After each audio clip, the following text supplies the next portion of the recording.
Welcome to Soulfile's Musicologist and a special set in a tribute to the Paradise Garage. We don't get a chance to do that these sets too often, specifically for of this magnitude. So I want to thank each and every one of you for watching, listening, and enjoying. A small bit about my background in the life of the Paradise Garage is I had very famous Abigail Adams of Moving Records and KB take me to Paradise Garage, Studio 54 also, but Paradise Garage for the first time. And I'll tell you, I never forget hitting that block. And before you even got to the block, you could hear the rumble. It was like thunder. That building was just exploding with energy. And the block was packed with people, both sides. Man, it was a great time in my life. Walking up that ramp for the first time, seeing that PG emblem, I knew it was special when they opened the door to that place and that music hits you. Man, I have never in my life, ever, and I have to say this, ever experienced anything as far as sound, the love in a club. Well, there's some other clubs, but the beginning of the love in a club where it was more like a family unit. And everybody together as one. There was nothing, no prejudice in this club. It was just all about everyone being into the music. I can tell you that this club was a big learning experience for many of us that were young, that, didn't want to accept people for who they were and had to learn. And I can tell you that this club was a great teacher. It also was the instrument that gave me my music experience in the beginning of my music experience. I got a chance to meet Larry Levan in the studio while he was doing On a Journey at Electric Lady on 8th Street, Manhattan. And I got to stay in the studio for quite a while.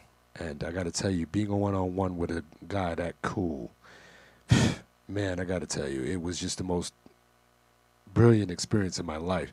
It really led me to want to keep doing what I do, or to start doing what I do. From that point on, I knew that the music changed my life. That's all I got to say about that. So, without further ado, let's get on with the grooves. Thank you all for coming. Let's go.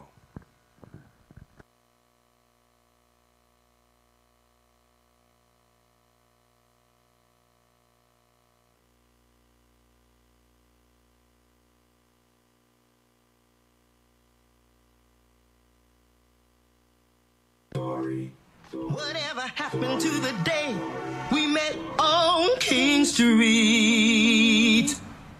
All we ever wanted to do is sing and dance. Hey, yeah, maybe we could go back there and look for King Street.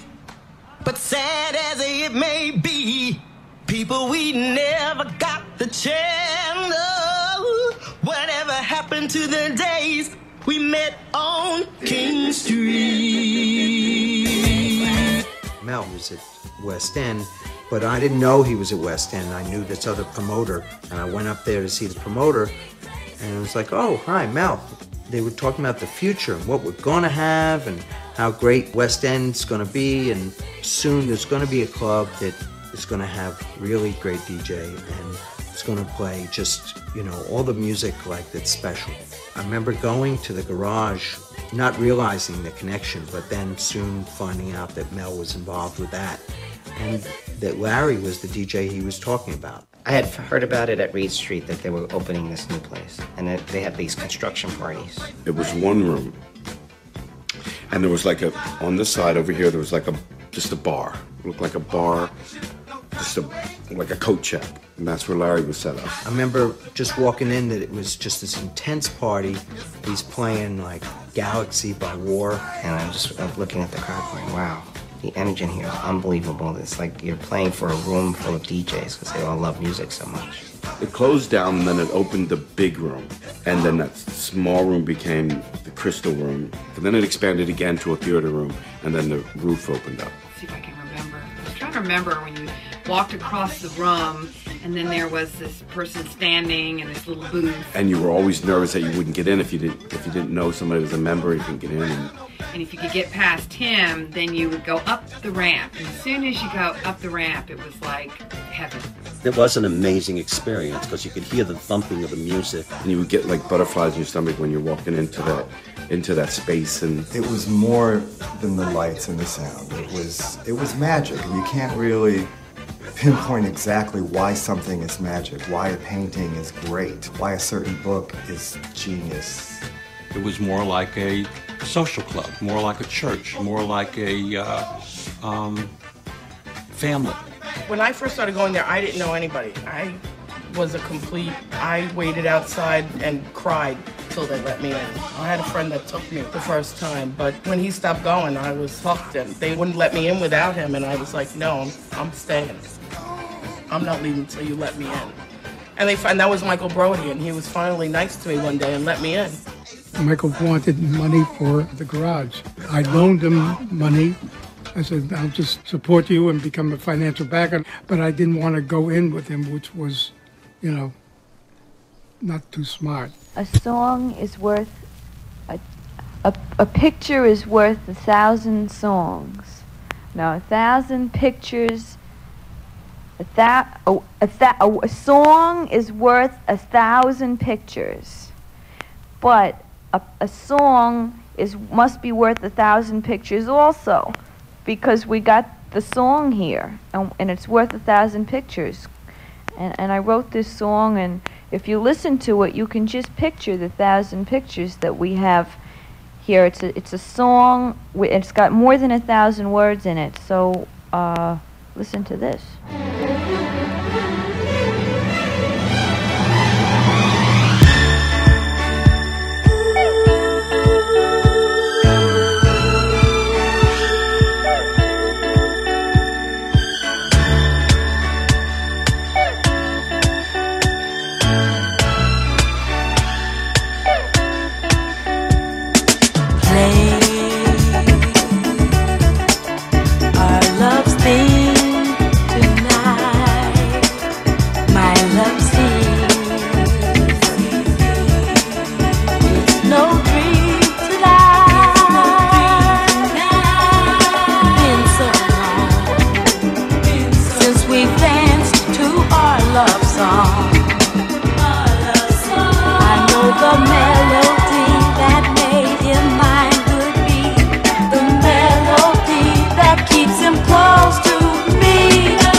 can show you the way, and it's not too very far away. It's nowhere but in your heart or mind, and it's surely divine. Journey through the light,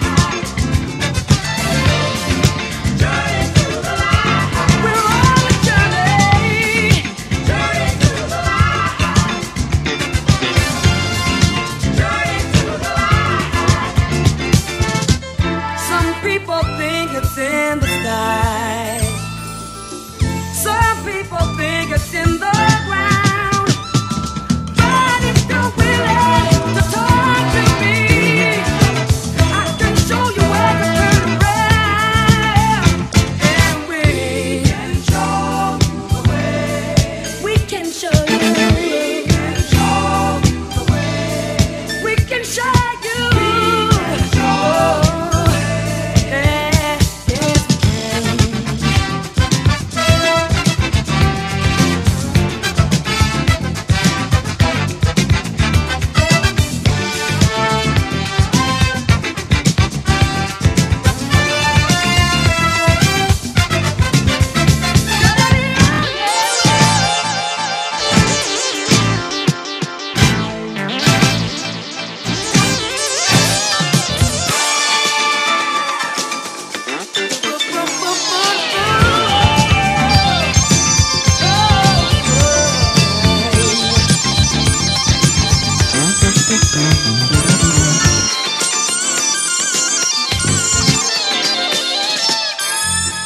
Time has come along, and that's why we have to sing this song.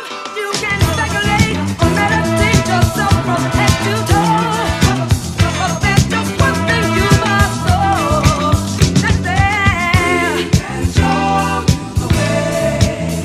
We can show you the way. We can show you the way. We can show you the way.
My name's Arthur Baker, record producer, DJ.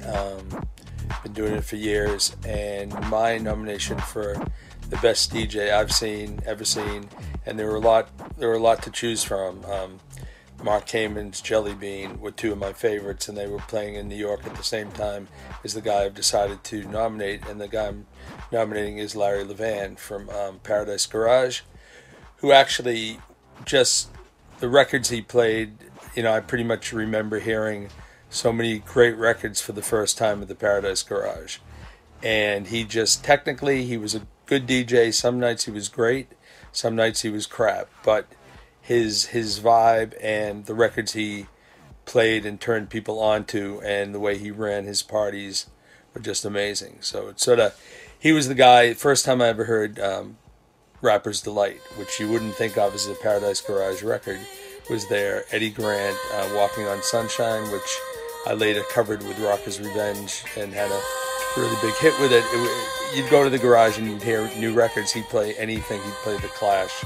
He'd play everything, and he would take chances on records when no one else would. He was so powerful at the time that people in New York, like Frankie Crocker, who was supposedly the most powerful person in the record business in New York, who was WBLS, the program director, he'd go to Paradise Garage on the weekends, hear songs, and add them on Monday. So, Larry was basically programming BLS, and Larry could sell thousands of records on a couple of plays at the garage. And one night, there was a record shop, Vinyl Mania, and it was right near the garage, and Larry would play a track, and then the next day there'd be a line of 100 people waiting to get the record. So he had that power, but he was just he just ran the party, and he played music that had, he played lots of vocals, and back then, which I think that's missing with dance music now, is a lack of good songs and lyrics. And Larry would he would theme a night, and he'd play tracks directly at people like friends or enemies, and he would sort of speak to them with the lyrics of his music and that he played. He was also a great remixer, which is often forgotten, that he was a really great remixer and remixed some of my favorite records. So I'd like to nominate Larry Levan, Paradise Garage, as the world's greatest DJ.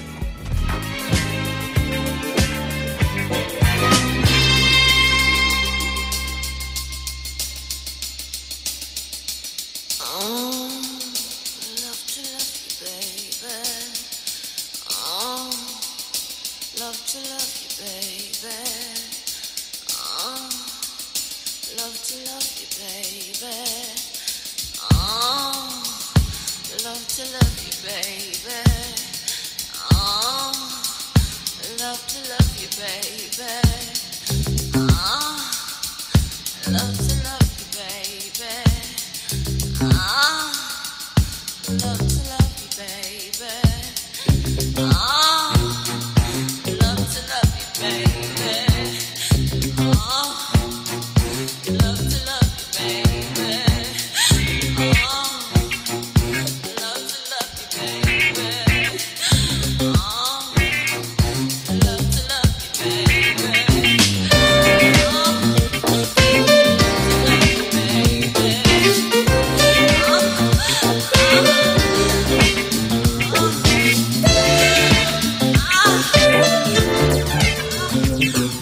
There's nothing I won't do, anything you want me to. Can't keep my hands off you. When you hold me in your arms, you shove up by me with your charms, and I just don't give a damn. My heart beats. I don't see you every day, but in my own little way, ooh, I love you. Oh, it really makes me wanna freak. So sweet, sweet enough to eat. It's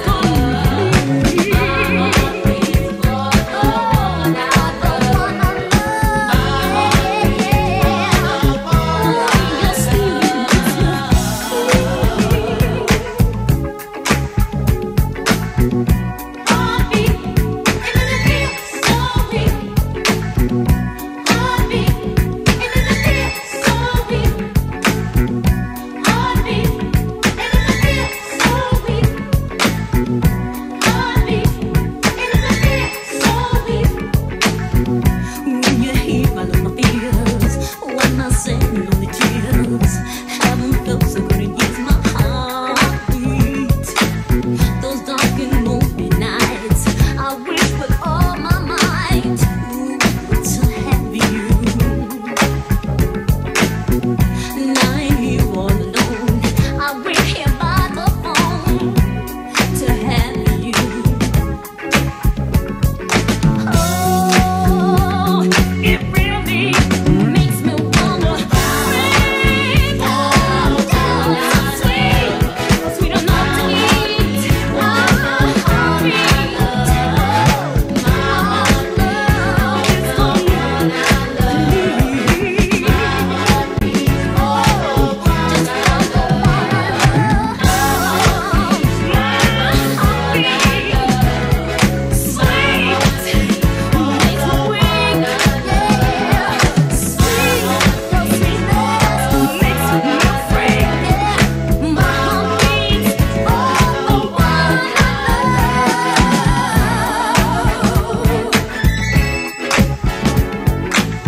This is Colonel Abrams. Hi, this is Colonel Abrams, and you're listening to Onemastermixer on the Soulful House Music Collage.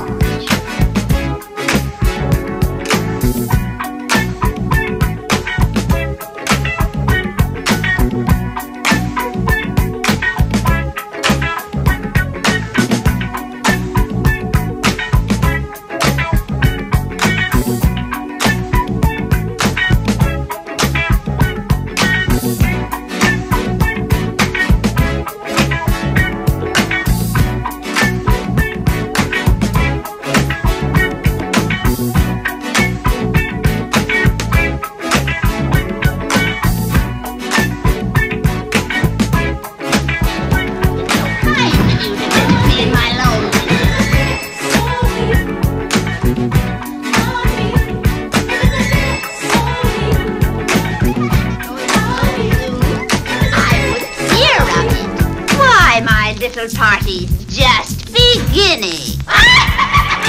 Oh, it really makes me wanna freak. So sweet, sweet enough to eat. My heart beats.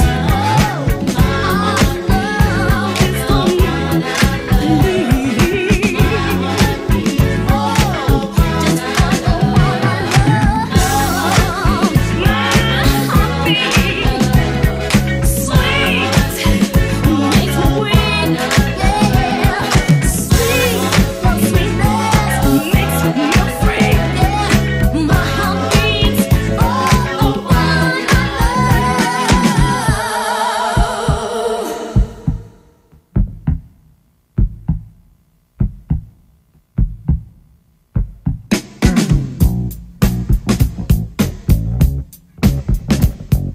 Now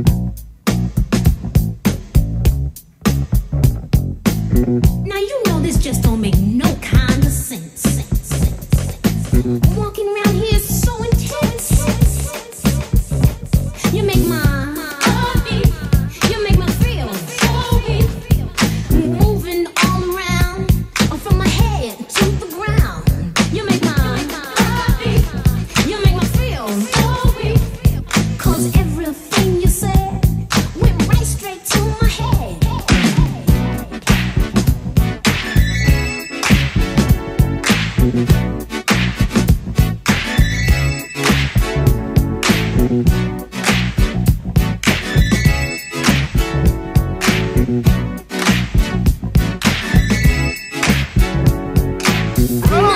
Got too far gone.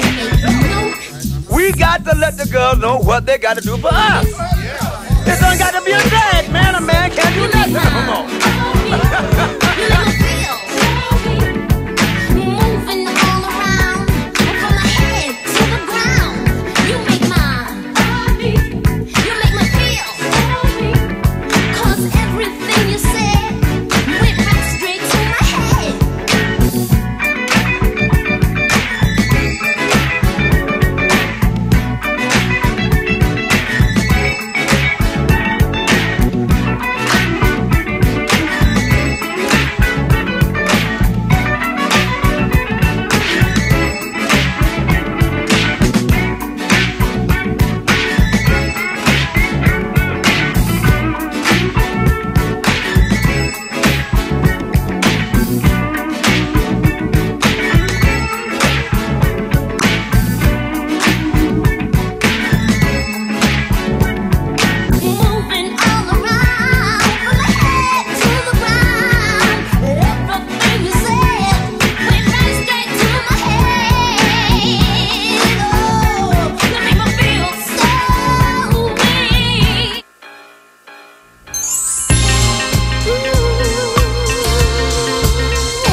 That it ain't no big thing that you're leaving. We both needed a change of pace to just go on. 'Cause it ain't no big thing.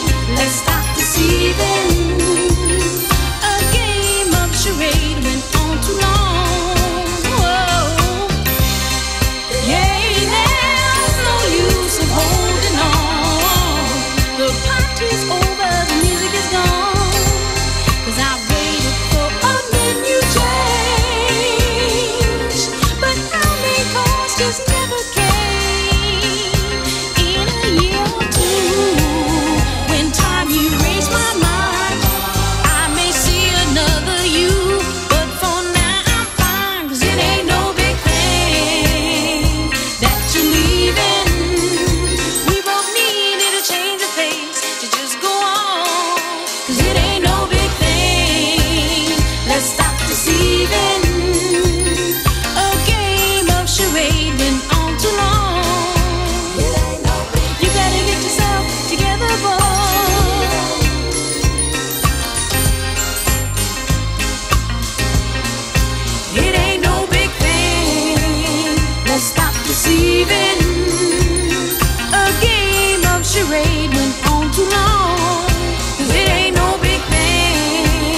sensation.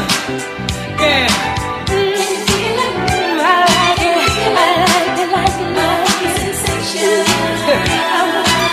I gotta feel that funky, funky sensation, baby. It's funky. Woo.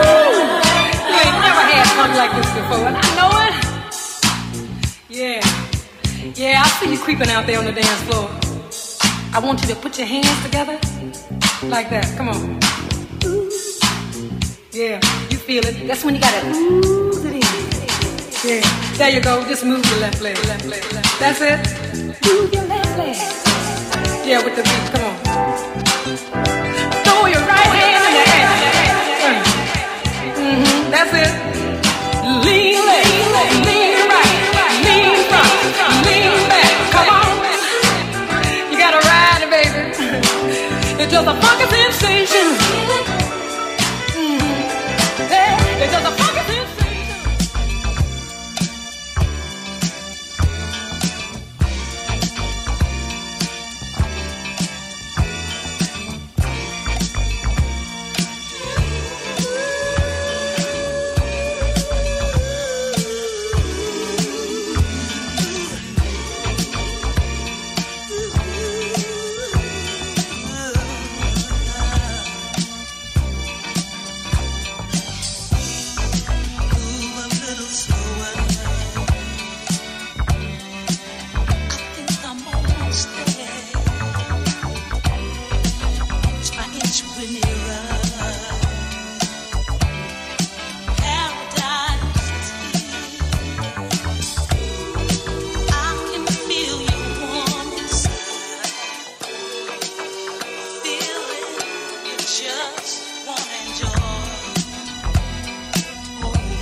Played, he used to turn to me and say, "You see that little group down there? Watch what happens when I play this record." He knew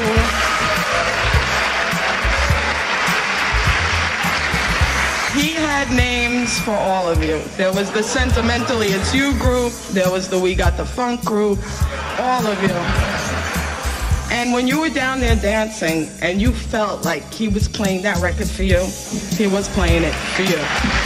I'm gonna miss the shit out of him. I love him.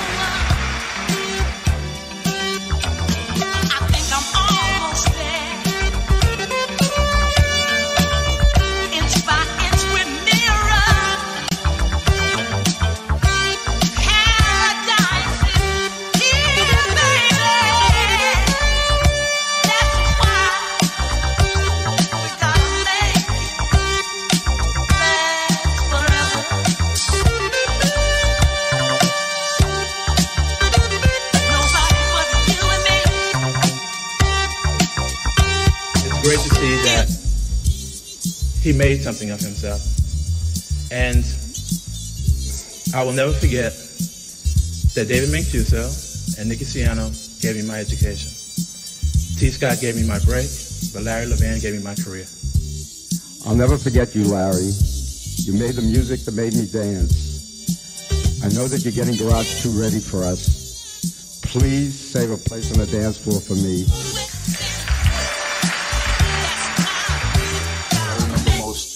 Was at the end of the ceremony.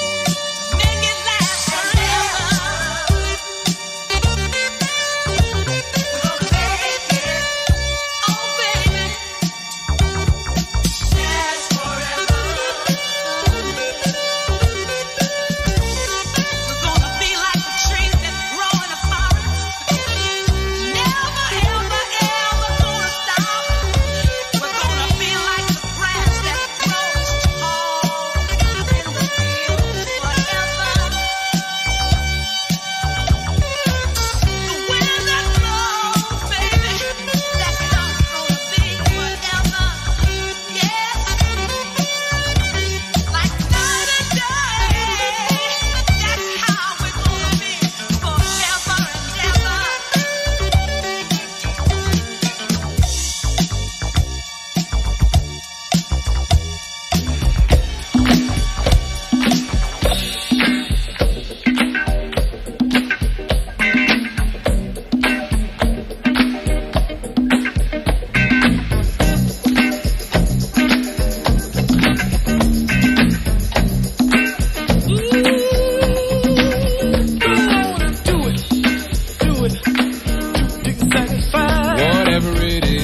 see.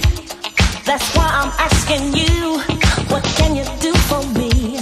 I've got responsibilities, so I'm looking for a man who's got some money in his hand. 'Cause nothing from nothing leaves nothing. You got to have something if you wanna be with me. Oh, life is too serious, love's too mysterious. A fly girl like me needs security, 'cause ain't nothing going on but the rent. You got to have a J.O.B.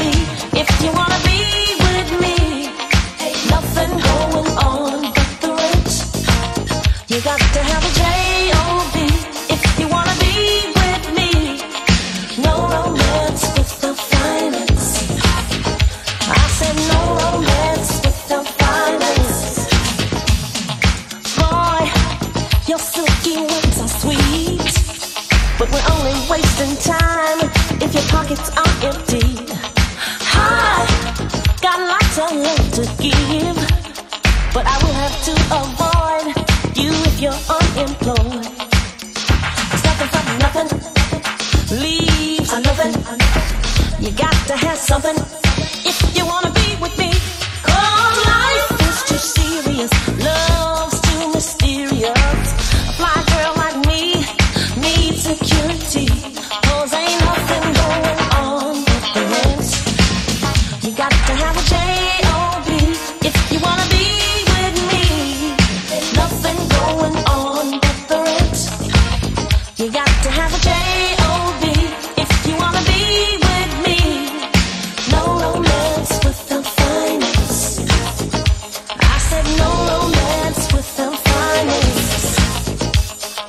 No romance without finance. I said no romance without finance.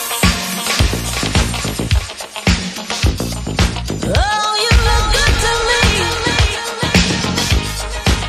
Your silky words are sweet, but your pockets sure look empty. Nothing from nothing leaves nothing. You got to have something if you wanna be with me. Oh, life is too serious, love's too mysterious. A fly girl like me needs security. I said life is too serious, love's too mysterious. Fly girl like me needs security, 'cause ain't nothing going on but the rent. You got to have a J.O.B. if you wanna be with me. Ain't nothing going on but the rent. You got to have a J.O.B. if you wanna be with me. No romance without finance.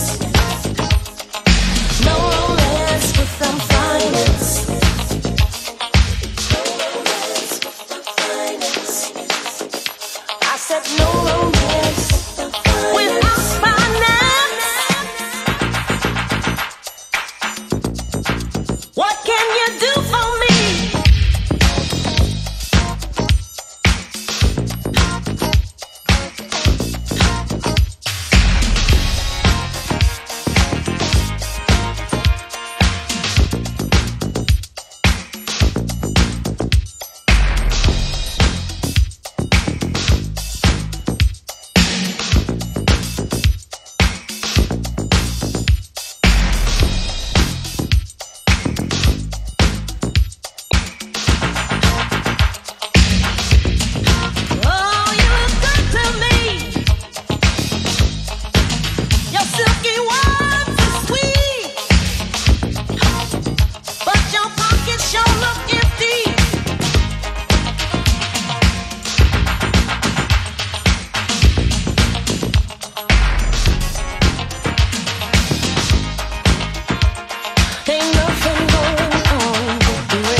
As long as there are people, there will be addiction to drugs, gambling, liquor, food, women, work, sports, even to arts, creeds, and religions.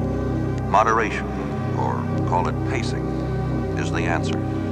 And he who knows how to pace himself can win any race. Addictions cannot be outlawed, and laws that cannot be enforced make a mockery of justice. Prohibition only raised the price of liquor to the joy of the bootleggers. The outlawing of gambling fills the pockets of the illegal bookmakers. The outlawing of dope selling enriches the dope pushers and forces the addict into crimes. But dope pushing and the crimes that go with it could be almost completely eliminated with one drastic step. The Health, Education, and Welfare Department should buy and package the most popular dopes and sell them without profit to drugstores to be retailed for 25 cents with a label clearly indicating what the dope will do to the purchaser, when insanity will start, and which dosage will be fatal. This 25-cent package with its explanatory label will first put dope pushers out of business overnight. Second, promptly reduce crime. Third, eliminate psychiatric double talk. And fourth, disgust and scare potential dope takers. By making dope available for 25 cents, one can separate the addict from the pusher, and at the same time separate weaklings from men with self-control.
your mind, and you hear me,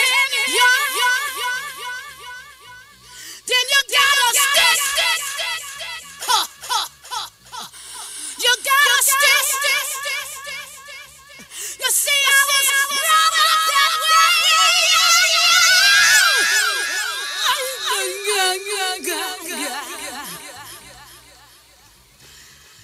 I may be old fashioned and a country girl,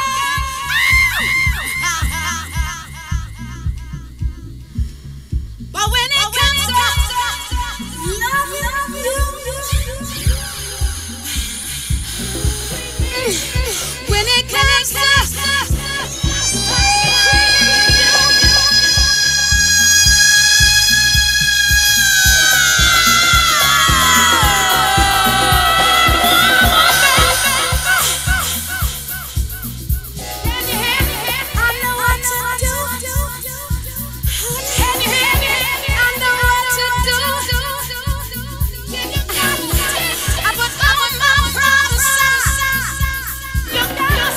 I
Gotta be number one.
Okay, now let's do the album version.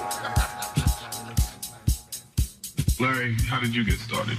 Well, in 1974, I was a light man at the Continental Baths, and the DJ had a spat with the owner and left. And I was there, and the manager walks up to me and says, "Guess what? Tonight you're playing records." And I said, "Really? Tonight I'm playing records." And that's how it started. And from there, I got other jobs. I started working with Rich Long at a club that he had called the Soho Place. And I met Mike Brody, which we had another club, Reed Street, which eventually closed and led to the opening of the Garage. Were you, at the time that you were working at the Continental Baths, were you into records at that point? Were you buying records? I was more into dancing to them. I mean, I bought them because, the two clubs that I used to go to, which was the Law and the Gallery, were only open on the weekends. So in order to hear that music during the week, it had to be in your house, but started the record buying. And then after that, it just went on from there. What has been your experience, since the Garage opened, in terms of the kinds of music that you're hearing now, let's say, as opposed to maybe 4, 5, 6 years ago? Well, it's become more of an open field for music. At one time, the music was very, very, pro to one type of sound. When I first started working, it was very R&B at one time, and then that was it. Then it became very, very Euro disco, and then the rock started to come, and then now it's like going everywhere. Like you won't, you can hear anything. You can't be surprised if you hear anything, because that's the kind of element that it is turned into. Larry, why don't you talk a little bit about some of the other things that you're involved with besides working the 2 nights a week at the club? Like John said, when he first started to play records, he wanted to hear certain kind of records, and he didn't want people to play his records because he didn't want them to get damaged. But that happens with a lot of DJs. as far as getting into producing, mixing records. So many times you have a record and it takes you so close to the point where you want to be in the night. It brings the crowd so close, yet it may not make it. So it causes a frustration, and eventually you find yourself saying, maybe it should have been like that. Maybe it should have been like this. And as time goes on, and the breaks come through, sometimes guys get a chance to mix records and they try to develop and change these things to get these feelings from inside onto the vinyl, so it'll help the music progress, in another direction. And that has led to, from DJs mixing records to as far as producing records. In the case of Francois Kevork in A Prelude, he has, from his desire to wanting a record to peak a certain way, he's responsible for many of the, the very, very good records that everyone really likes today. And T, who's supposed to be here, who knows wherever you are, T, he's on his way. He's another one, and John has done some stuff too.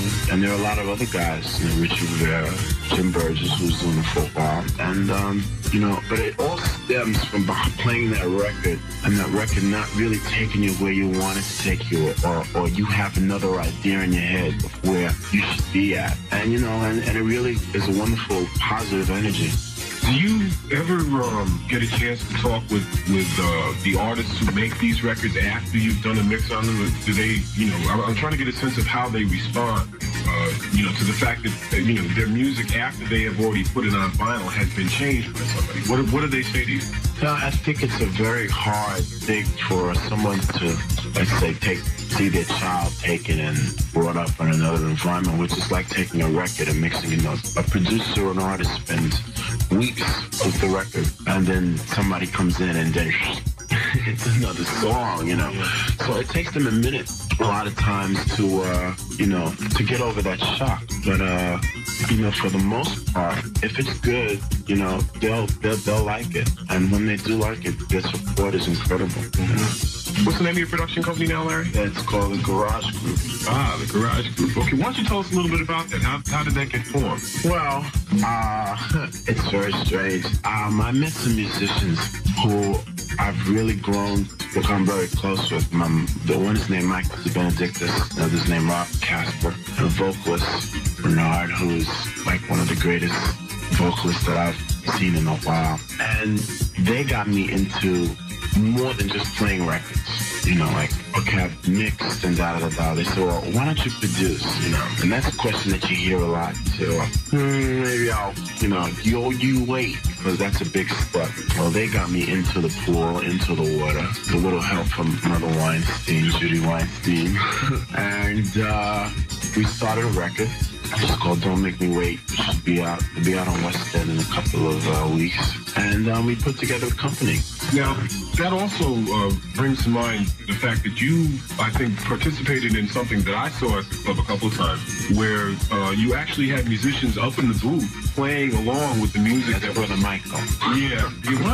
How did that go over? How did that experiment? Well, Michael comes from upstate, and these guys come from upstate New York. So when they came to the club, they saw the club in a completely different light than I see it, that we see it who are around, who just fall in and out on the weekend. And his connection with live music and the records was like really, really wild. So he got a synthesizer. He said, let me bring my synthesizer to the club. So first I said, synthesizer to the club. But he came in and we hooked it up. And ever since then, some really wild things have come out. We started doing parts, overdubs on records, and one thing after another, which really got me into the recording aspect. And the whole thing just started to snowball into this wonderful glacier. So you're continuing to do that now? Yeah, well, recently we've been recording in the studio a lot. So as far as being able to, actually have the time, because it takes a little time to hold up the synthesizer and, to get it right. To go down to the club, we haven't been able to do that so much lately. But we came up with a lot of parts. We came up with so many different things, and we saw so many immediate reactions to certain sounds, because the world of the synthesizer has become the major role in records now. We were really shocked to see how the sound stimulated the people. And out of these, checking out these reactions, we were able to come up with a record, putting all these things together. There are a limited number of disc jockeys in this city who could be considered to have following, okay? People will go to see them or hear them play as opposed to going to a particular club. What is the difference between a disc jockey that has, because there are a lot of very, very good disc jockeys in the city who don't really have a following, per se. What is the difference? What makes people come to hear Larry or to hear T or to hear John Benito? Larry? It's like a soap opera, I think. People come out to catch your mood, to see where your head is at. They come out to nudge you a little too. They come out for so many different reasons, and it's the DJs that react to the dance floor. When they start, this and that, and you stop a record and you do little things, and it becomes a continuing saga. It's almost like Star Wars. They take in current events, like if they know certain things are going on, like if they know you're mixing a record or so on and so forth, then they really come out to see the outcome of your week, which is wild, because, everyone talks to people and, it's very social business, and they really, really come out to see that outcome and, just to see, how the story's going to kick. I want to ask you a question about freedom in terms of artistic freedom. I know that in your capacity as DJs, probably very rarely run into a situation where a club owner will tell you what to play during a particular evening, okay? But I know that it has happened before, and that other people have left certain clubs because they were told, what to play. How do you deal with that kind of thing? Not to say that you necessarily do, but I know that you work in places other than your regular clubs, and it may come up. Well, what would you say to somebody who said, look, I want you to play at 12 o'clock, I want you to play Happy Birthday to You, for example? The club owner has to trust, the DJ as an artist and as an employee and as someone who's serious about the job. And if that trust isn't there, if he says, let's do it now, and you say, well, I think we should do it in an hour. Okay, if he doesn't agree with the hour, even if you go with the half an hour, there has to be some kind of relation there.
got my mind made up. Come on, you can get it, girl.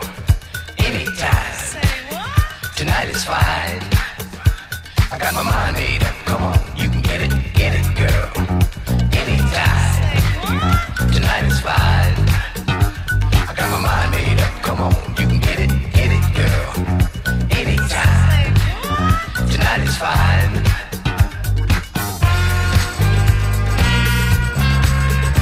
You gotta push it to me, baby. Push it to me, baby. You gotta start it to me, honey.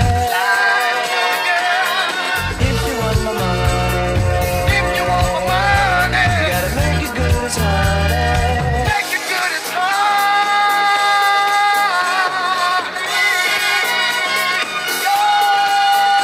I got my mind made up. Come on, you can get it, girl. Anytime. Tonight is fine. I got my mind made up. Come on, you can get it, girl. Anytime. Tonight is fine. I got my mind made up. Come on, you can get it, girl. Anytime. Tonight is fine. Yeah. I got my mind made up. Come on, you can get it, girl. Anytime. Tonight is fine.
Hearing that the Paradise Garage was going to close. Anyway, that weekend I was working in Midtown Manhattan, a small club in Midtown Manhattan, so I usually couldn't go into the garage until after I got off. It was about 5 o'clock or whatever. I went by on Friday night. You know, as you know, Friday night was like straight night. It was like college night, and Saturday night was gay night. I went on Friday night and Saturday, but Saturday was the big night. Oh my God, there must have been about 4,000 people in the place. The place only holds like 3,000, and there was 4,000 people there. You know? And you know, the energy, you know, and the people, you know, they were so sad, but yet, you know, they just wanted to get that last dance in, you know. And the people were dancing and jumping, and I was in the middle of the dance floor, and I could feel the floor actually bouncing up and down. It felt like it was going to cave in the dance floor because it's a floated dance floor. Yeah, anyway, you know, and it was just, you could feel that gravity from those people just jumping up and down. It was amazing.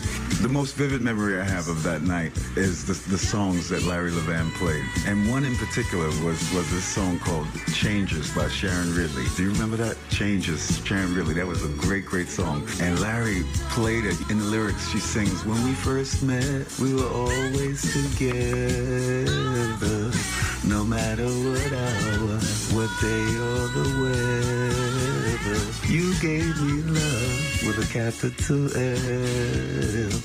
And it was that kind of moody song. But, you know, now I feel it changing. That was the name of the song, Changing. So we're changing. Something's happening. You know, it was all Message Records. And I remember this song in particular, too. It blew my mind when he played it. Lou Rawls.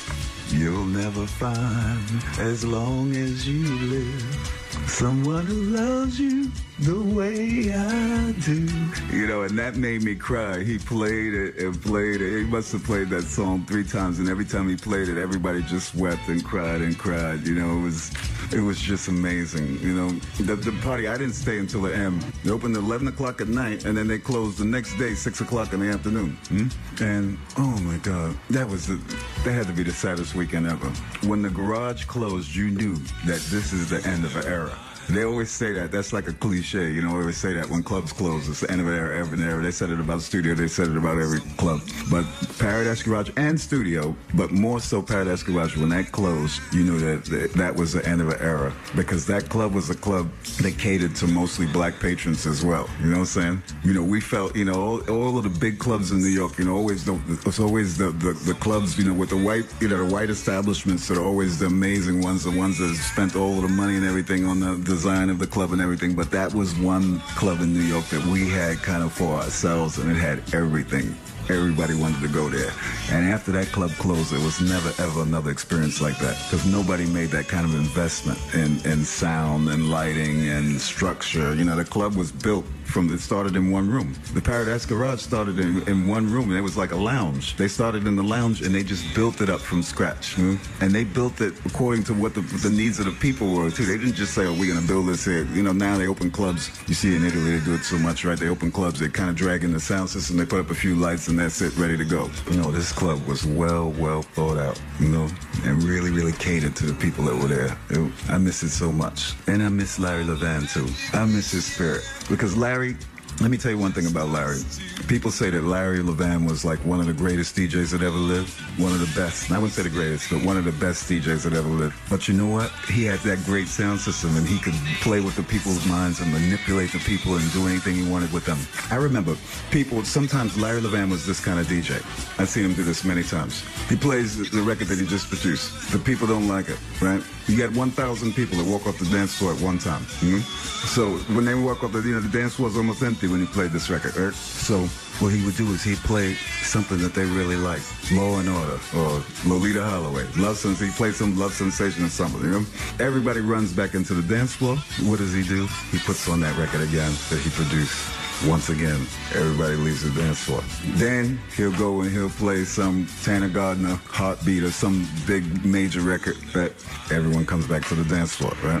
What do? He'll take that record off and put that other record back on that he just produced. But this time, he turned out all of the lights, right? And he turned out all of the exit lights. And he put fog into the room, all over the room. And you couldn't see nothing, so you couldn't see the exits to get out. Everybody's trying to get out off to the dance floor. He turned off the lights and you can't get out.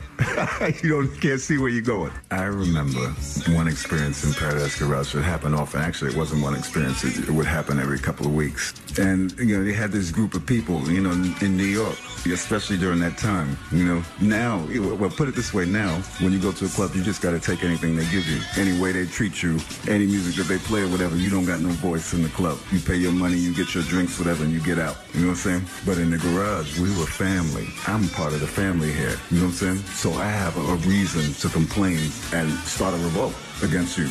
So they had this group of people, it was about 20 of them, right? They didn't like the way Larry was playing, right? And they didn't like the music he was playing. So what they would do is they would all sit on the dance floor. They would sit in the middle of the dance floor, and they would all hold hands and form a circle. So nobody in this 20 people that's dancing, there's nobody that could enter or would dare enter that circle. This is called a revolt circle. And they would do it right in front of the DJ booth and look at Larry like this and dare him. Go ahead, get security, get me out. Go on, I'm a member here. I have a right to go into a revolt. Go call security. Security wouldn't dare throw those people out. These were trusted members, and they had, you know, and you don't see that today. Imagine 20 people sitting on the dance floor here in a revolt because they don't like my music or whatever. You know, it's just not going to happen.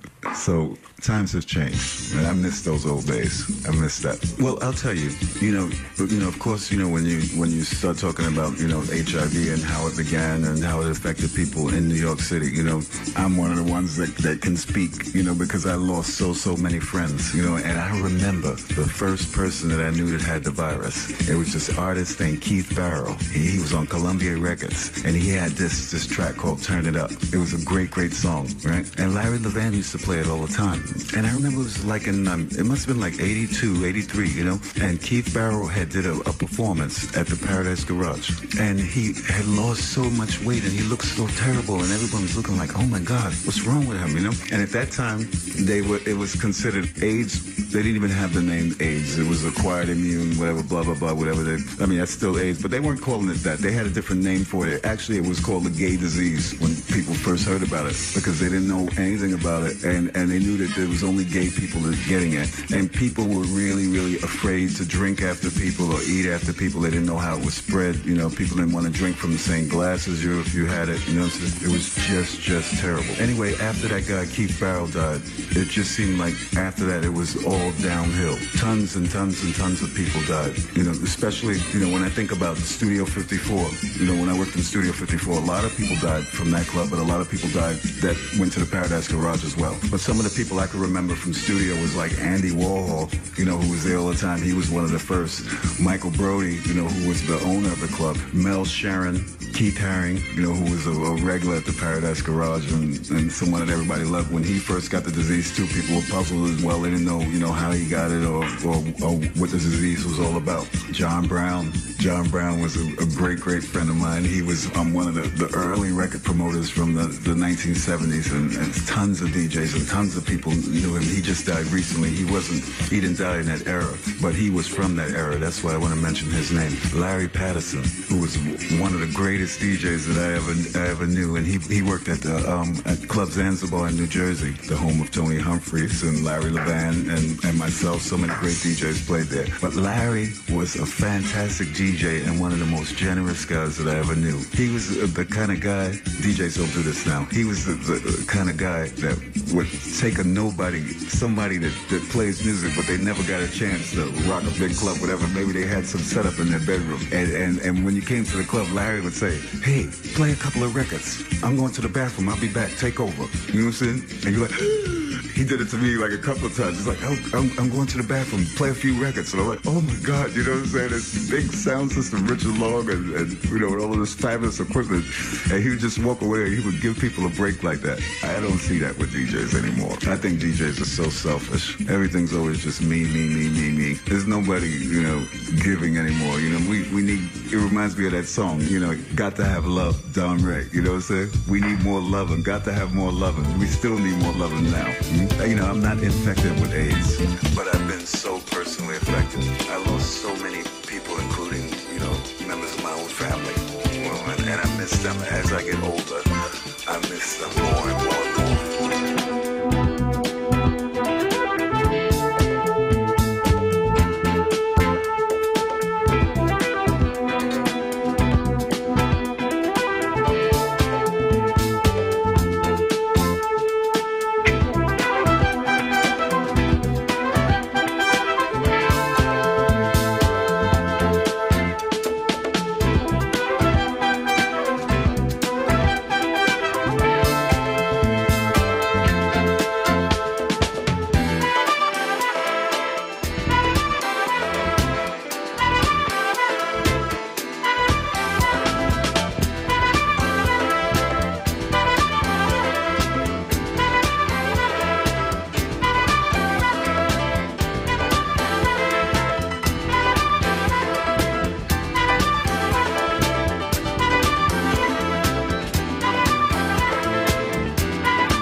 change my plans. All my dreams will melt like sand. Oh, the moment that you say goodbye, gonna rush right to the sky.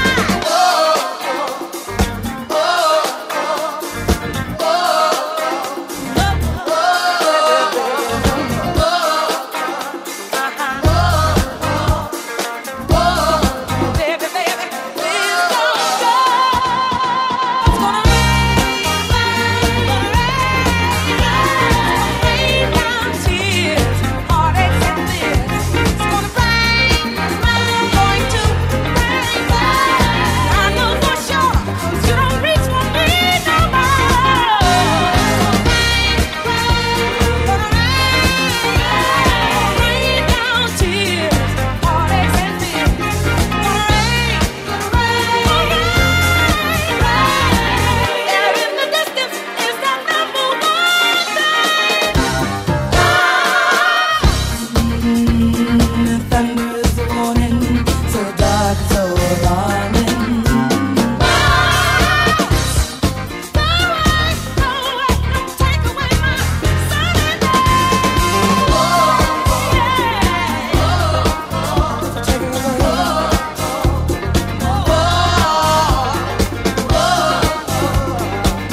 you are listening to Soulful House Music Collage with my buddy, Onemastermixer.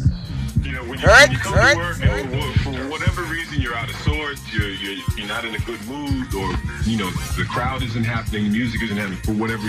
How do you get out? How do you deal with a bad night? You know, I mean, it's one thing to have maybe a bad hour. Okay? When Larry Levan has a bad night, a lot of people in New York know about it. It could be a bad month too. Yeah. You know, it runs like that because you know, like. People look at the booth and they see you and they don't see you as this guy could have had 2 teeth pulled. For those who were out this week and didn't have a good time.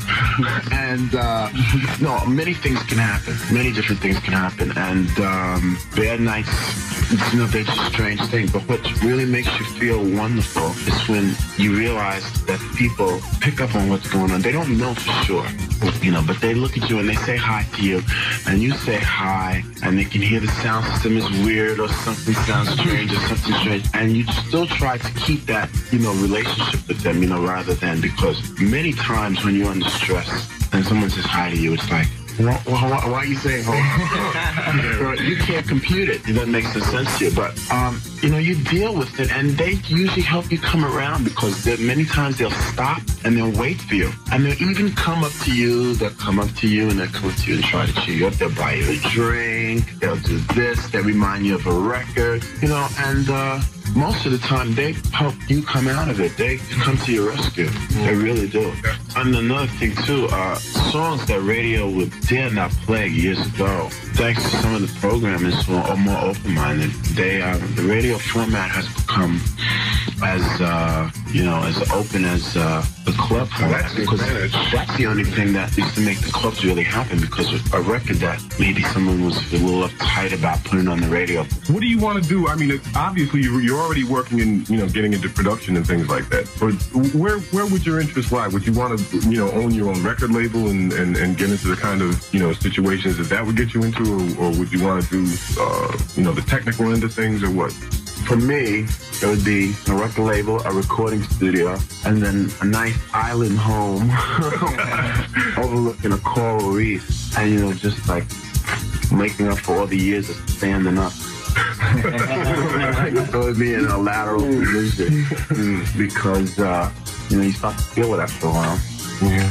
But that's about it, though. But, you know, but something to help other people who have the same rushes, you know, to get the market going. Do you ever, you know, go to work on a Friday or Saturday night and feel that it's, you know, going to a job as opposed to doing, you know, doing something that I know you love to do? I mean, do you get into situations where many weeks, but that's only until you play the first record, then the floor gets full.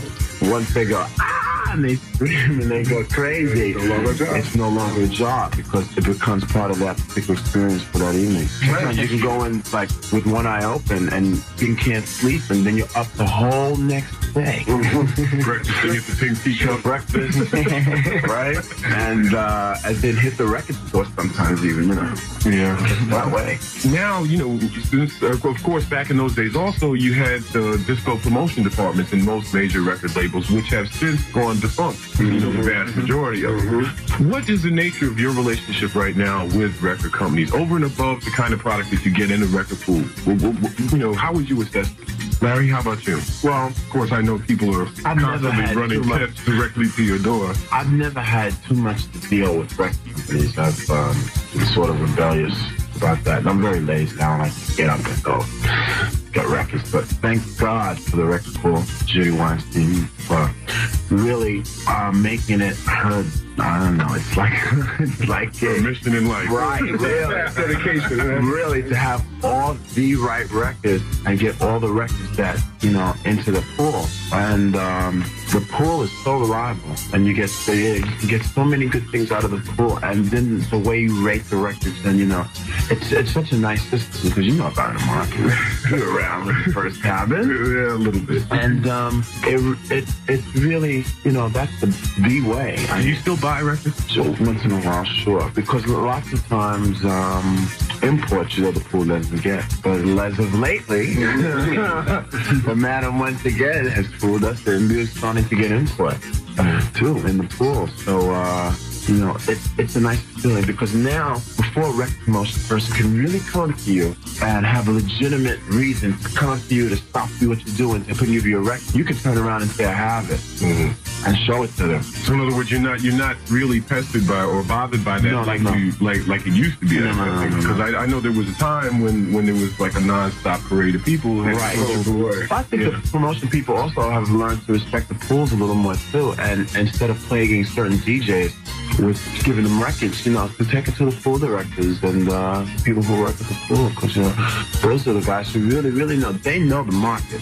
between, you know, they know. Stay in the office more time and research records and get the good records out, because you know most companies don't even realize stock that they have, like, because everything is, you know, broken down into this department, that department, this department, that department. They don't know where to send the records to. You know, many times one record from one department, like records by Tamita, which I played in the club, which people will go out and buy if they know about these. Isn't that RCA Gold? Red, yeah. You know, if people, you know, knew that these records can be played at any place, you know, they'd be more sales. Do you, any of you feel that the needs of the disco promotion departments at most major record companies over the last maybe 2 years or so has hurt the business itself? I don't think so. Unfortunately, I don't like to say this, but I'm going to say it. But, you know, 9 out of 10 times, those people didn't know what they were doing. The only thing they know how to do is to balance an expense account. That was it. You know, and a few people, like Ray Caviano and his crew, they really were serious about it. And these people are still around. They may not be with each other as a group, but if you look around, these people who were serious then are still around. One's here, one's there, a group is here. They're still around, you know. And I think that that's another thing that really hurt the business, because when you get 6 limousines from one record company, all parked in front of the same part, I mean, like, you know, that's ridiculous. You know, and I think that a lot of that has cooled out, gone away, and well, I imagine part of that must also be the economics of. I mean, people were spending huge amounts of money at one point, you know, either promoting or giving parties or trying to get a record played or get it sold. Do you think this music is going to survive as a music, as a genre within the larger American music? I look out of my booth and I watch people who come to the club all the time, and I watch some of them change. You know, when they first come out, and I watch how they get into the club and how they get into socializing, because the first thing that the music does is create a single focal point for all of them to get into, and out of this, they start to socialize, you know, and jobs become important because looking nice becomes important, and people's whole way of life changes, you know. So I think of it, you know, definitely to be with people, because it's like one of the only, you know, few things that brings people together at this day and age, because everything is just so scattered or fragmented. True. Oh yeah.